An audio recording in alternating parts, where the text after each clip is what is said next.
Halo semuanya, selamat datang kembali di Ayam Pringgolayan. Untuk teman-teman yang kemarin mengikuti channel ini, mungkin sadar bahwa channel ini beberapa waktu kami nggak update. Itu karena kemarin ada teman kami yang bunuh diri, Pak. Jadi ada urusan-urusan yang harus ditangani. Ya, kemarin Yogyakarta digemparkan oleh peristiwa bunuh diri dan sayang sekali itu teman kami. Dan ini adalah kali keduanya. Maksudnya beberapa bulan sebelumnya ada teman kami yang juga melakukan bunuh diri dengan cara yang sama lagi. Makanya kemarin kami sempat keliling ke teman-teman yang sepertinya butuh dukungan untuk menyemangati supaya jangan sampai melakukan cara yang serupa gitu ya. Padahal saya sendiri juga lagi sulit ini. Tapi sok-sokan menyemangati teman lain ya. Ya biar bagus lah. Karena ini udah bisa di depan kamera lagi, depan kamera HP. Mari kita mulai ngonten lagi. Dan di bulan Ramadan ini sebelum sahur ya, saya akan menceritakan cerita-cerita horor yang saya alami sendiri di Yogyakarta. Jadi di playlist ini semuanya adalah cerita saya sendiri. Sebutlah cerita admin. Karena ini adalah cerita admin, mari kita mulai dari awal kedatangan saya di Jogja. Jadi saya ke Jogja itu dari Sumatera pada tahun 2014.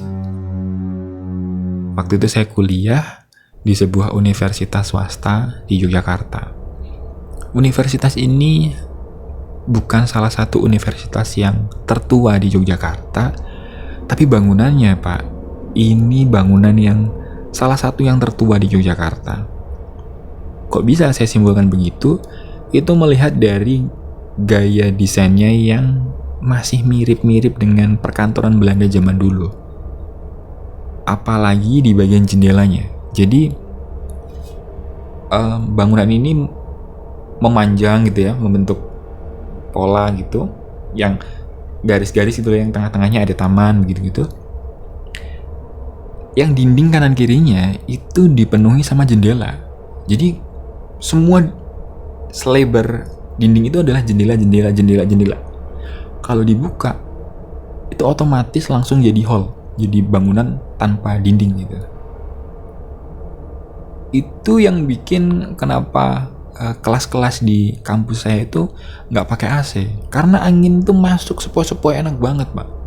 Apalagi di kanan kirinya itu ditanami pohon-pohon tinggi gitu ya, sampai ke lantai 2. Itu wah, kalau siang-siang ada burung, ada tupai, angin seger, bikin ngantuk banget. Enak lah kalau siang. Kalau malam efeknya itu ngeri banget. Sebenarnya dari bawah pohon-pohon itu disorot lampu taman. Cuman jatuhnya kalau di lantai 2 itu malah jadi remang-remang. Dan itu sekali lagi itu ngeri banget. Di kampus saya sendiri memang perkuliahan itu dibatasi sampai jam 4 sore. Ya banyak konon ya soal kenapa jam 4 sore dan kenapa setelah jam 4 sore itu tidak ada kegiatan resmi yang diperbolehkan oleh kampus gitu.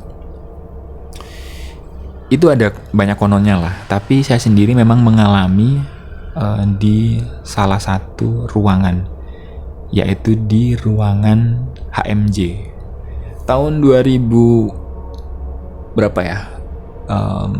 Mungkin 14 akhir atau 15 awal, tahun-tahun segitulah. Waktu itu saya masih menjadi ketua himpunan mahasiswa di salah satu prodi. Karena saya jadi ketua, saya banyak keluar masuk di ruangan kemahasiswaan, di ruangan HMJ itu. Ruangan HMJ ini terletak di antara kelas-kelas yang lain. Jadi nggak tahu kenapa memang ada kelas 1, kelas 2, kelas 3 gitu ya. Sebelahnya itu ada ruangan HMJ, terus kelas lagi gitu. Deret sampai ke belakang. Di depan kelas itu ada koridor, itu nanti tempat lalu lalang juga ya. Intinya saya mengalami itu kejadian itu di ruangan HMJ itu. Nah, di belakang ruangan HMJ ini ada pohon beringin besar, Pak. Pohon beringin yang tingginya itu melebihi atap, melebihi genteng bangunan yang lantai 2 ini. Jadi, wah, bisa kebayang ya gedenya seperti apa. Konon katanya sih pohon ini ditanam oleh pendiri bangsa ini, salah satu pendiri bangsa ini. Ditanam di situ, nggak tahu tahun berapa, tapi yang jelas sekarang sudah sangat besar. Akar-akarnya itu, tahu ya, pohon beringin itu kan punya akar gantung yang wah udah seperti rambut itu. Jadi bangunan-bangunan di sekitarnya itu tertutup, hampir tertutup akar itu di jendela-jendelanya, jadi gelap gitu. Apalagi di ruangan HMJ ini. Ruangan HMJ ini tepat di sebelah, di belakangnya, di jendela itu akar tuh udah bisa masuk. Mungkin ada yang tanya, loh kenapa nggak dibersihin, emang nggak dirawat gitu ya? Pengennya gitu, tapi kata Pak Satpam, dulu sebelum saya masuk situ, pohon ini coba ditebang. Bahkan ketika baru mulai menebang dahannya, katanya semua mahasiswa di situ kesurupan. Terus bener nggak bener ya, orang yang menebang dahan ini beberapa hari kemudian meninggal.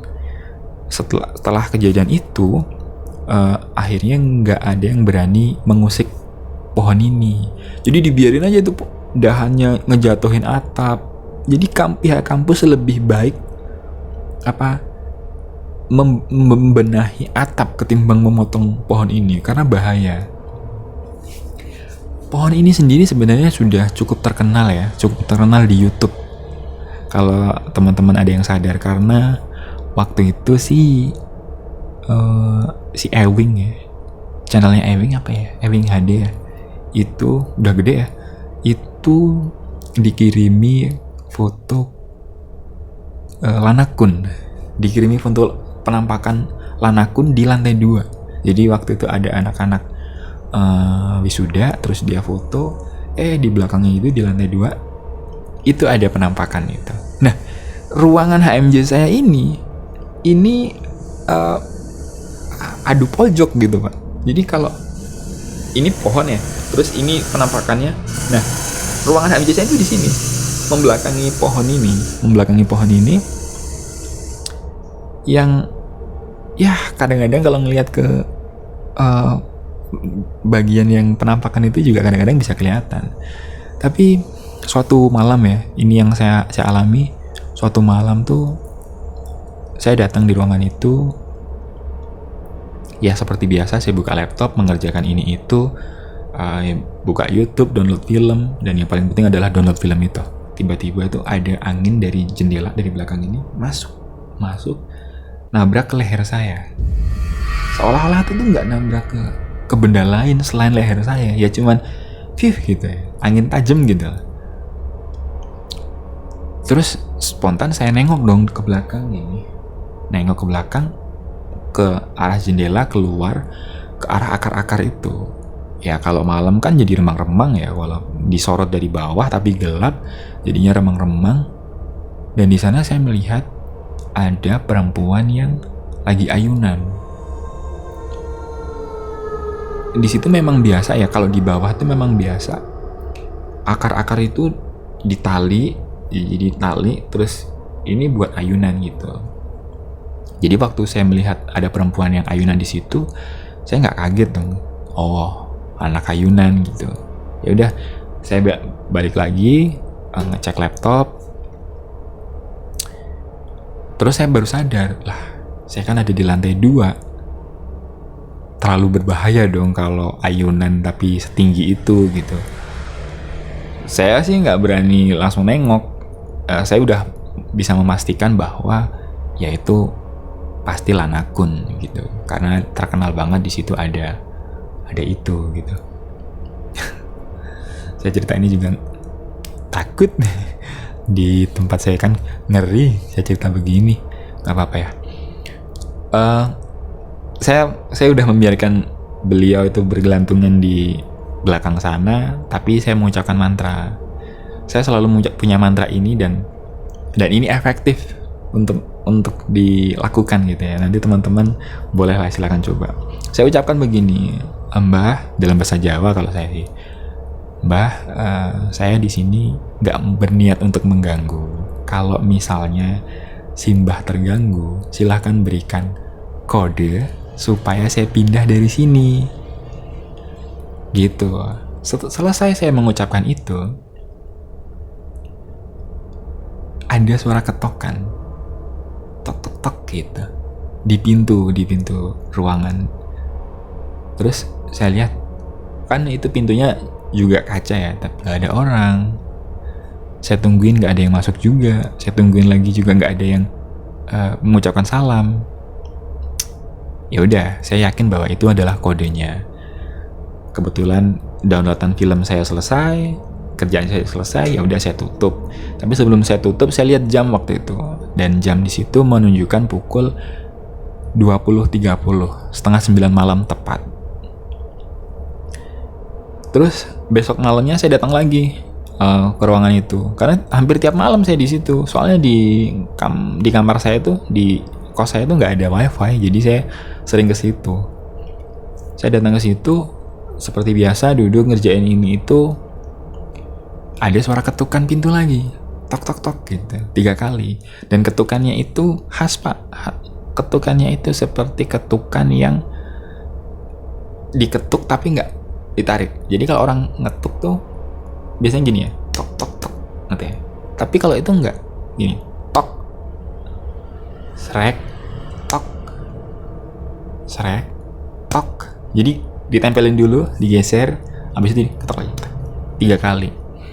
Dan makanya di telinga itu paham ini bukan sesuatu yang biasa gitu.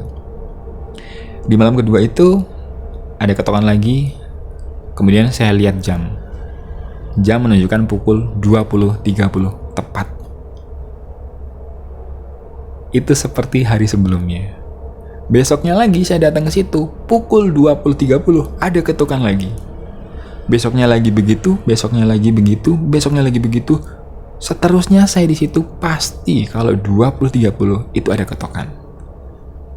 Dan saya sangat menghargai itu ya, daripada beliau menunjukkan dirinya di depan saya, ya kan? Mana itu ruangan kosong semua, hanya ada saya di situ dan mungkin ada teman-teman lain di taman yang nggak tahu ada apa enggak. Betapa sopannya kan, lanakun ini, mbak-mbak ini mengetok pintu dan mengode saya untuk pulang gitu ya. Ya udah, akhirnya saya pulang. Tapi suatu hari itu saya ceritakan ke teman-teman bahwa kalau di ruangan itu, kalau 8:30 itu harus pulang, saya bilang gitu. Karena saya ada kode begitu. Ada yang percaya, ada yang enggak. Salah satu yang enggak percaya adalah Wulan, temen yang buka warung ini. Dia kan anak IndiHome ya. Dia enggak percaya, masa sih gitu.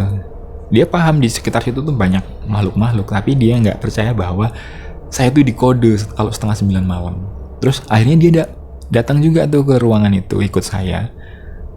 Terus kami ngobrol-ngobrol.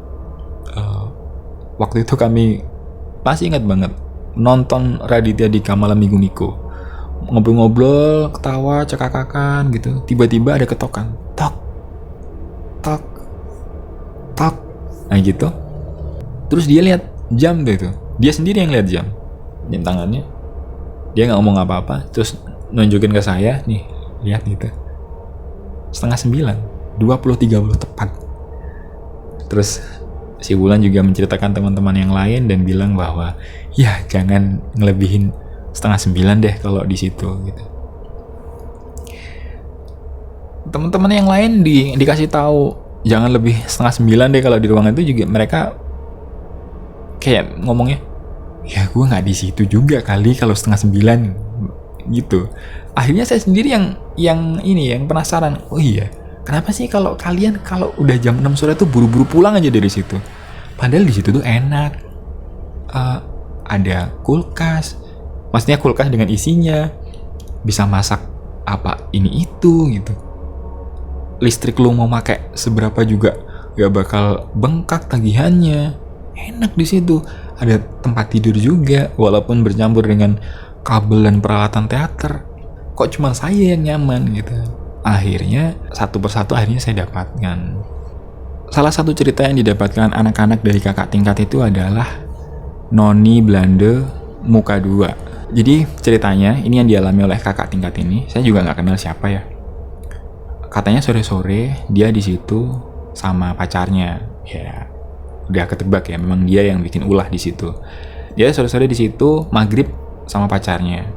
Waktu lagi berduaan gitu, tiba-tiba ada yang ngetok pintu dari luar ruangan. Terus waktu dibuka, itu noni-noni Belanda. Cantik mak, cantik katanya, cantik, bersih, wangi lagi katanya. Soal wangi nih bisa cerita yang lain juga nih. Wangi, terus ngomong bahasa Belanda. Yang mungkin itu katanya dia tuh bertanya orang ini di mana gitu, nyari orang gitu. Terus si kakak tingkatnya tuh nggak paham kan cara ngomongnya, dikasih bahasa Inggris juga nggak ngomong. Dan anehnya si noni Belanda ini gestur yang malas ya. Dia ini setiap maju mundur dia ngomong ketawa, terus entah ngomong Belanda apa gitu, katanya mundur lagi. Itu tuh selalu seperti ada gelang di kakinya yang bunyi kerincing gitu. Kerasa ya itu. Terus kakak tingkatku ini katanya tetap nggak mudeng dan ngomong pakai bahasa isyarat juga nggak mudeng. Akhirnya si noni Belanda ini putus asa kayaknya. Terus gitu. Akhirnya dia meninggalkan kakak tingkat itu, dia berbalik badan. Nah, waktu berbalik badan, ternyata di belakangnya sini itu juga muka. Dan itu muka laki-laki. Laki-laki itu mungkin yang dicari, konon katanya gitu. Aku juga nggak bisa bayangin nih, jadi kakak tingkat yang ngelihat noni-noni Belanda jalan, tapi di belakangnya masih ada muka laki-laki gitu. Itu tadi agak cerita yang agak serius dan berhubungan dengan tempatnya, karena itu memang bangunan Belanda gitu. Kalau cerita-cerita picisan masih banyak banget Pak, terutama dari Pak Satpam. Pak Satpam itu karena itu koridornya tuh panjang lurus gitu. Biasanya Pak Satpam itu keliling lantai 2 itu naik sepeda. Aneh banget memang. Jadi dia bawa sepeda naik tangga, terus di atas itu naik sepeda gitu di deretan depan kelas gitu. Ya dia cari perkara juga sih, naik sepeda ada boncengannya lagi, ada sedel belakangnya. Siapa yang naik di situ? Ya, kata Pak Satpamnya sih poci gitu di situ. Naik gitu. Dia tuh baru sadar ketika berat gitu. Jadi tengah sih udah ngebonceng tapi miring gitu kan. Terus kayak Pak Satpamnya gini, jangan gitu. Kalau bonceng aja. Tapi untungnya Pak Satpam berani banget. Tapi ini cerita dari Pak Satpam juga ya. Cerita lain soal kampus ini akan saya bikin part selanjutnya, kedua, mungkin ketiga juga, atau sampai keempat, karena ini udah terlalu panjang. HP saya mungkin nggak bisa ngerekam panjang-panjang Pak. Terima kasih, gitu aja teman-teman, silahkan subscribe.